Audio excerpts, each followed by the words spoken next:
says it only takes a spark to set a whole fire going. And once the fire was lit in one part of Europe, it spread quickly to other areas. John Wycliffe had made a massive impact, not just in England, but further afield in Europe, in particular here in Prague, and the region that was known then as Bohemia.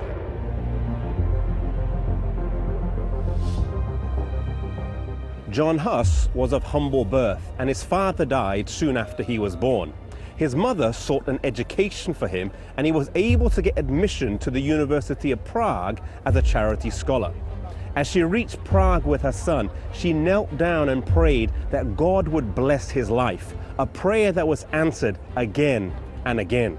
He soon distinguished himself by his tireless application to study and by his blameless life. Upon completing his studies, he entered the priesthood and rapidly rose to prominence, soon becoming attached to the court of the king. In a few short years, he was the pride of his country, and his name was known all over Europe.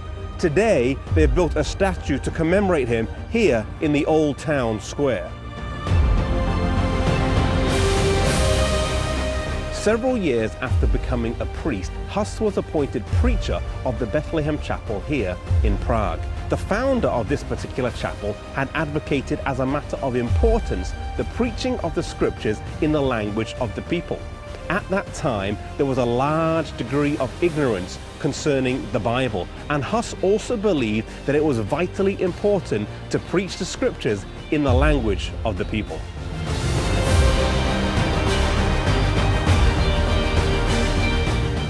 At this point in his life, Huss came in contact with Jerome, who would prove to be his right-hand man until his death.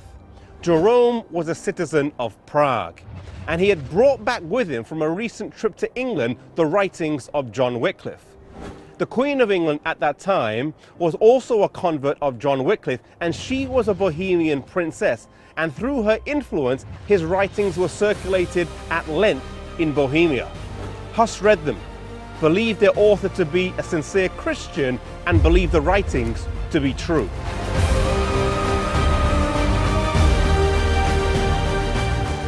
Huss's impact was growing, not just here in his homeland, but also in neighboring Germany. And soon news of the work here in Prague reached Rome, and he was summoned to appear before the Pope. To go would be fatal. The King and Queen of Bohemia, the nobility and the government all asked for a local trial, but this was not granted. The trial of Huss went ahead in his absence, during which the city of Prague was put under interdict. This struck terror into the hearts of everyone. No church services could take place. Baptisms, funerals, weddings, those ceremonies that were so key to life in general were not allowed to take place, and through this means, Rome was able to hold sway over the people. The city was in turmoil, and so Huss withdrew to his native village, but he continued to travel to the surrounding countryside where he was able to preach to eager crowds. When the danger and excitement had subsided, he was able to return to Prague, where alongside with Jerome, he was able to continue his work.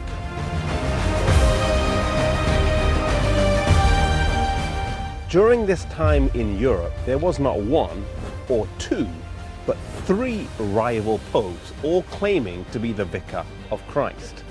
This abuse of power in the church was something that many men strongly condemned, Huss being one of the loudest voices. The emperor at that time, Emperor Sigismund, called for a council in Constance, Germany, to settle this dispute once and for all, and also to deal with some of the new heresies arising from men such as John Huss that they didn't agree with. Huss was summoned to appear before the council and was given assurance of a safe passage by the emperor. One thing that stands out from this story is the prayer that John Huss's mum made with him as he was on his way to university. I want to encourage you, if you're praying for a child, if you're praying for a parent, to never give up in your prayers. The prayer of John Huss's mother was answered many, many times over in ways that she couldn't have even imagined.